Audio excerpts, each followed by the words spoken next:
I'm here with Eddie Drummond, former NFL Pro Bowler with the Detroit Lions and the Pittsburgh Steelers. Let's get right to it, Eddie, head to head here. All right. Eddie, tell me something about your experience in the NFL. Tell me what the things are that you want us to know that nobody else knows. Well, first of all,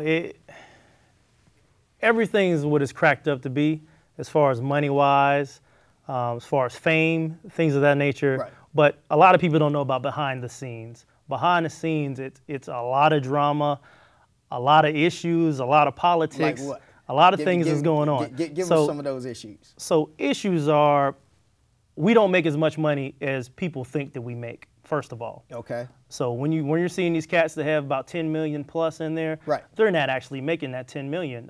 Most of them are not. So who is that money going to? Money is actually in your contract for 4 years. You might get $1 million up front, and $8 million of that is in your 4th season, and you're getting cut before you get that $8 million. So with kids coming up today, when they're looking and they see that somebody has a signing bonus, $100 million, that's not their money? That is not their money. It is not guaranteed. That's one thing. Football is the most dangerous pro sport out there, most dangerous, but is also the one of the pro sports that does not have guaranteed contracts. Only guarantee is our signing bonus, which takes me to another aspect of it, as far as, you know, me getting to the NFL. Okay. And subjects up to that. Even in college, college players, we get dogged out. Right. Basically, we get dogged out. Right. We're basically like cattle in the college atmosphere because the coaches have all the power. Okay. They have anything. You have a grief with a coach, right, they can sit you down and that can ruin your whole career whatsoever.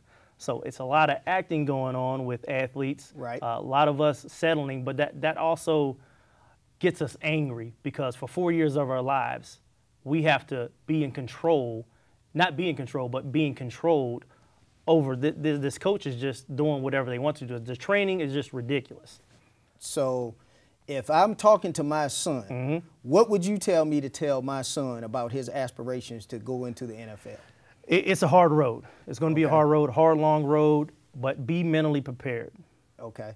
So what standard do you guys hold yourselves for our children and how our children perceive you all in the NFL? As far as how the children perceive us, we're in the limelight. We're stars. Right. We're just like rappers, singers. We're stars. You have your bad apples and you have your good apples. Right.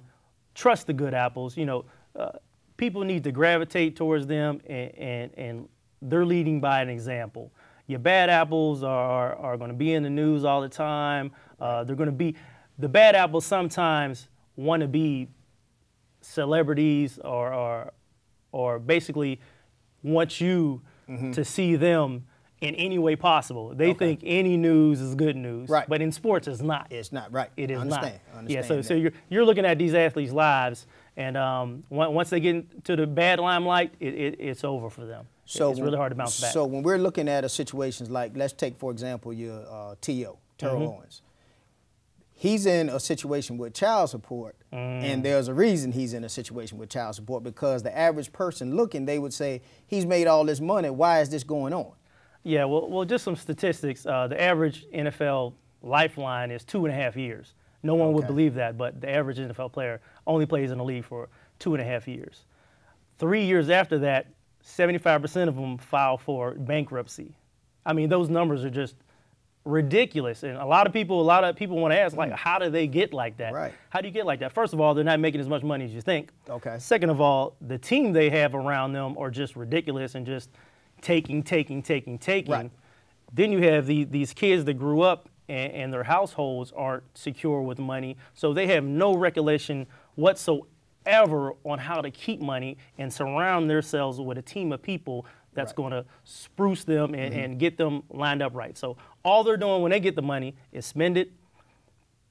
Don't put it in funds that's going to make them more money. Right. Try to help everyone. You cannot help everyone. Okay. You pick your people and your immediate family that you want to help and take with you and move on. And then once you get comfortable to when money's coming in, then you could do other things. Okay. But it just ends up to where one day they're rich, the next couple of years they're spending all their money, don't realize they're doing it, and then they're filing for bankruptcy.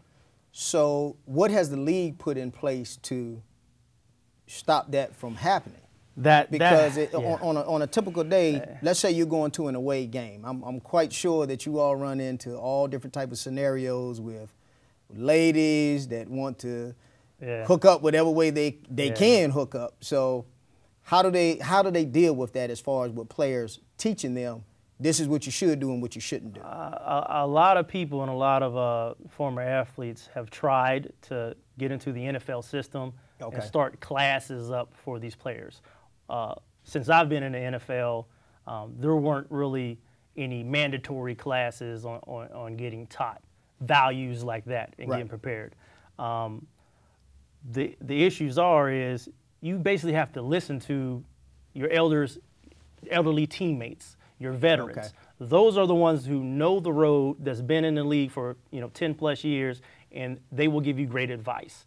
That's one thing. After my first year of messing up, making the wrong decisions, I quickly, my second year, started listening to the elders, listening to the veterans, and I caught on quick. Unfortunately, you get these hundreds of players that do not, and they go down the wrong road, and it doesn't pay off, and they're up there on the big screen in the news that you see every week.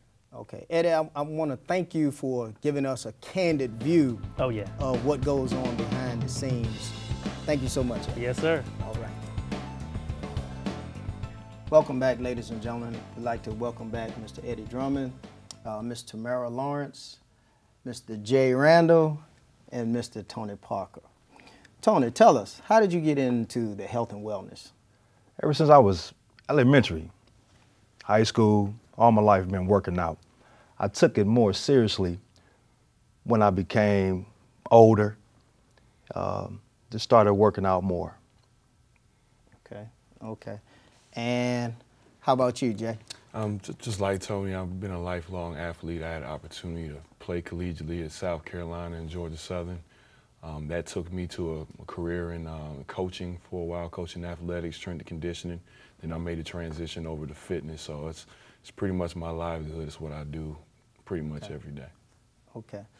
Ms. Tamara Lawrence, the creative director of All Men Rock. How did you come about All Men Rock?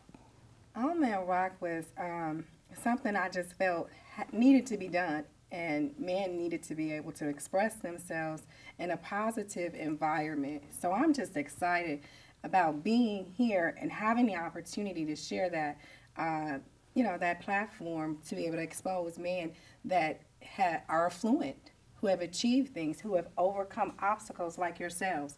So this is what it is. This is what it's all about. Okay, all right. So Jay, let me ask you this. Coming from a perspective of a celebrity personal trainer, celebrity fitness instructor, how has that affected you as far as your clientele, your client base, from a fitness perspective?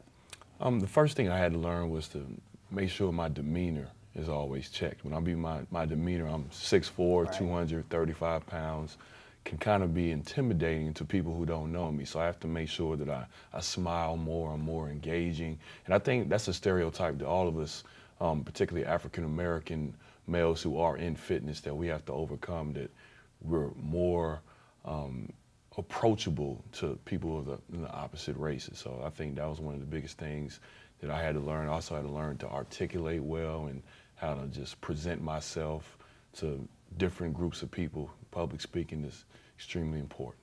Right, I would agree with you on that. Definitely would agree. I want to step in there real quick. You just said something about how athletes are more approachable, but in most cases, my experience with jocks is that they're not. Really? So is it just that you guys are just arrogant to be arrogant? No, you can't put us all in one box. I mean, you're gonna have some bad apples. Just doesn't even matter the profession. You could work at a Fortune 500 company. You're gonna have a couple personalities that are kind of, not really approachable. I think it's just all in the individual. I'm sure Eddie could attest to that. Everybody's different. You're gonna have a couple prima donna guys. Everybody has those guys in the locker room. See, hold on, because I rep him, and he is so arrogant. Let me say this, Eddie. I'm gonna let you chime in on this. I'm gonna let you defend yourself on this. As a celebrity publicist, I do rep a lot of different athletes, whether it's NBA and NFL. But in most cases, my guys are very arrogant. And jocks are cocky individuals because you think you run the world. I'm just saying from a woman's perspective. Eddie, I'm gonna let you step in on this and give your perspective on this. Just like he was saying, it does depend on the individual. Most of the times, guys are a little carried away in their lives and they're just totally out there. But then there's people like me. I turn on my whole cockiness thing in different environments to when it's used as a playful manner. Okay. When it's not as direct, you know, and so you can turn it on, turn it off. Okay. As long as it's not your life and how you act, you know. Okay. And cockiness to us is just confidence. Right. You know, some people play it off as the wrong way, but a lot of times it's just, you know, being really, really confident. Sometimes we go overboard with it. Right. Yeah. So Tony, let me ask you this: in your experience, from your background that you're coming from, how does that play with your situation? Well, my situation, I come close encounter with a lot of different people, women, men, children, and like Jay was saying, you would have to, you know, have a demeanor that's approachable, that people feel comfortable, you know, and a spirit that would allow people to be motivated by, you know. So you really have to like be natural with it, and like you know, a lot of athletes they may have this edgy whatever, but soulfully we care, you know, we love fitness, we have a passion for fitness, and then a lot of times, you know, like Eddie was saying, you know, you meet a lot of different people. Sometimes people might have a different perspective, different outlook, or they may be expecting for you to, you know, say something different, or you know, and you just kind of like be in your own little realm, and you know, it's kind of like you really can't always do what people may expect for you to do or say, you know, but you know, we'll definitely apologize if we don't may say something that you think we may say to you or we should say, you know, but you know, we have a passion for it, and we love the people that we train. So you think the manner in which you present it absolutely makes a difference? Absolutely. It's very important, very important. Now, Jay, let me ask you this. In reference to your attire that you wear, what's significant about the items that you're wearing as far as for training purposes? I think one of the most important things is making sure you have a good pair of shoes. Because if you don't have a good pair of shoes, that can affect everything. You can go to a chiropractor, they can trace bad posture, back problems to your feet. So that's the first thing I make sure I do. I'm a big fan of these New Balance. Minimalist, I try to make sure that, you know, I got a good pair of shoes, and you know, I'm just some compression shorts, dry fits, nothing spectacular, you know. Some people have preference. You got people who love Nike, that's all they wear. Some people only wear Under Armour. That stuff doesn't really matter. As long as you're comfortable in your attire, and you can go ahead and make sure you have a good workout. The main thing is that you're working out. You know, as long as you have some shorts and some shoes, you can go work out. Now, when you just said compression garments, we were having a conversation earlier, myself and Tony and Eddie, where we were talking about the difference between compression garments and spandex. So let's expound upon that so our audience understands what the difference is between the two. Compression shorts deals with moisture and allowing your lower body to kind of air out from, you know, different odors and, you know, working out. Spandex is really just some tights, to be honest with you. That's about the best way I can put it. Now, Eddie, let me ask you this. Being a former NFL player, what's the importance of your eating habits and healthy living? Oh, geez, I've seen so many cases with former athletes, former teammates that are slim, trim like me. 4 years after the NFL, I mean, there's some so-called, we call them butterballs. We call them butterballs. You know, the guys, you know, they tend to have struggles in the NFL while they're there. They're the guys that get fined for eating the wrong stuff, not coming in the right weight. So it carries over into your regular world. So someone like me who's dedicated on staying in shape, eating right, it kind of carried over to once I retired. So I tend to eat better because it was already instilled in me while I was playing NFL. And it is a big big factor in what you do, because the basic term, you are what you eat. And everybody's getting older, and the older you get, the harder it is to stay healthy as far as your eating habits. Okay. Now, Tony, let me ask you this in reference to the healthy living. What would you recommend for your clients when it comes to healthy living? Healthy living. You have to be mindful of what are you eating. For an example, maybe reading the back of the box. Sodium intake. Okay. Be mindful of what you're eating. Right. That's my take on it. However, you have to do something mentally to get you prepared for a healthier living. Maybe you read a fitness magazine to motivate you mentally to get prepared for a healthier living. You have to change your mindset first before you can even think about living a healthier life. That's my approach on it, Okay. Now, one of the things we wanted to do the fitness episode on is because we wanted to address some of the stereotypes that go along with men that work out. And for women, we just really don't, maybe from my perspective, you guys spend a lot more time in the gym. Well, there's another book that was just written on the DL, and I know you guys probably are familiar with it. But is there something about a man going to the gym to see other men? Is that something that's going on today? I'm just saying, from a woman's perspective, in today's society, you have to check. So tell me what's going on. To be quite honest with you, I'm rather oblivious to what you're talking about. I mean, do I have clients who are, homosexual? Yes, but I mean, that's not really something that really particularly ever crosses my mind. Okay. I really can't. I know it goes on. It's Atlanta. I'm not naive, but it's not really something that I've encountered, if you will. I could take a back end on that also, that I have a home gym, so I don't have those issues. But at the same time, I did a tour of LA Fitnesses here in Atlanta area because I'm new here. I'm more of a get in, get out, don't talk to anybody while I'm there type person. Right. I'm an hour and I'm out of there. But you do see things past your head where guys are in there with tank tops, things of that nature. The first issue with that is you're sweating everywhere. You need the right armor, like you said, with moisture, so it don't get on all the weights and everything. But then it's like, all right, why do you have a tank top showing off your muscles when you're over here in an area with all guys in here? So it is those issues, but I kind of look straight past them. I got the horse, blinders on, and then I'm in and out. So, yeah. To piggyback what he said, LA Fitness, if there was a facility where that would go on, that would probably be it.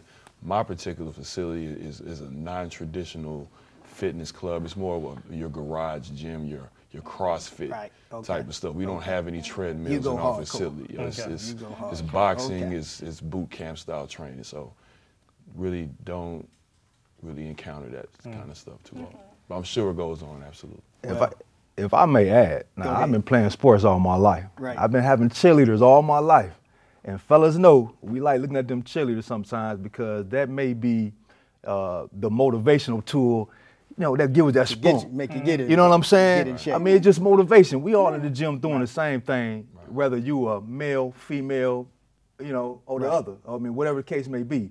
But I think it's a collective effort from everyone. Okay. It's like you go to work, you hit that clock, boom, okay, and I see the same faces. Okay. I get men come up to me, hey, brother, how you get your abs like that? Sometimes I'll be like, bro, well, see, I tell you what, then, but actually you have to have a conscious effort because we showing results as fitness trainers, we athletes, we showing results. So people, they don't hesitate to come up to you and ask you. Women, on the other hand, if you're single, brothers, if you're single, you might take it the wrong way, but if you're married, you kind of like try to shy away from it. But, hey, on my hand, hey, I don't shy away from it. Like, hey, how you doing? Oh, okay. Right. How can I get this? We're going to wrap that up, Tony. we're going to wrap it up with that. And I thank you, gentlemen, for what you all have brought to the table with this to share with our audience, to give them a better perspective on men in fitness and how important fitness is and the different nuances that come with fitness. I think this is great for everyone to know about, and we need to piggyback on this. So coming up, we're going to do a little working out, just so everybody can see some of what you guys like to do.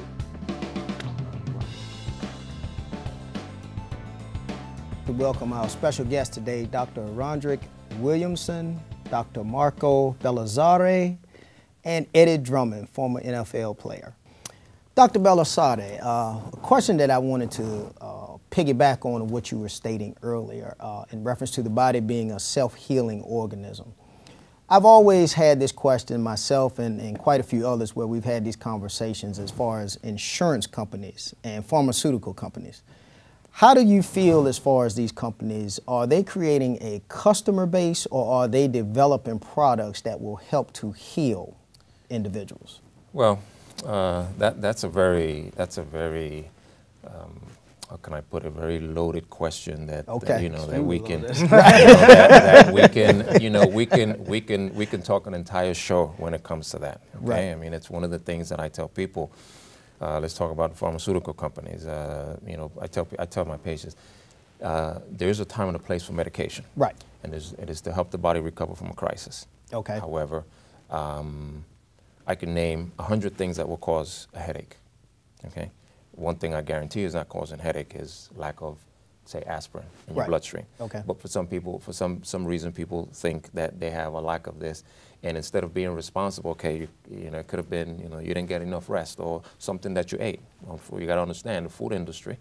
There's a lot of foods with a lot of preservatives and things like that. Right. I mean, so unfortunately, we get to a point where it's like, okay, take this medication, okay, but at times they tell you have to sit down here and take this medication for the rest of your life. Okay. That is not health. If I have to keep taking a drug for the rest of my life, if there's a crisis, then yeah, I gotta do it. If drugs cure disease, won't we have to take less and less? What do we have to take more and more? Right. Okay. Right. That's always been my question. You see? So drugs don't cure disease. It's to deal with the symptoms. And yes, sometimes there's a crisis. Okay. Sometimes somebody's got a spinal cord injury. You need that cortisone shot to bring that swelling down right away. I mean, that's a crisis. Okay, you have an asthma attack. Man, you need that intervention right away to help that person. Okay, but once you're done with that, unfortunately, and one of the things that also happens that people need to also understand is at times doctors feel pressured to do beyond that. Why? Because America is a very litigious society. Right. So they're looking, it's like, okay, I'm going to do a little extra.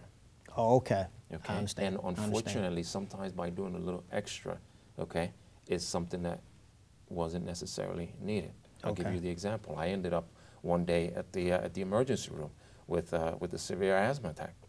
I mean, I was worried. I was like, wow, this is, this was severe. And I was there with my wife, and the doctors did what they need to do to get me out of that crisis, and I was so happy for them. And I remembered, I looked at the X-ray, they went and took a chest X-ray, and I looked at the X-rays, I said, my lungs are clear. Okay. I said, my lungs are clear, you got me out of that crisis. The doctor said, no, I want to keep you in for observation.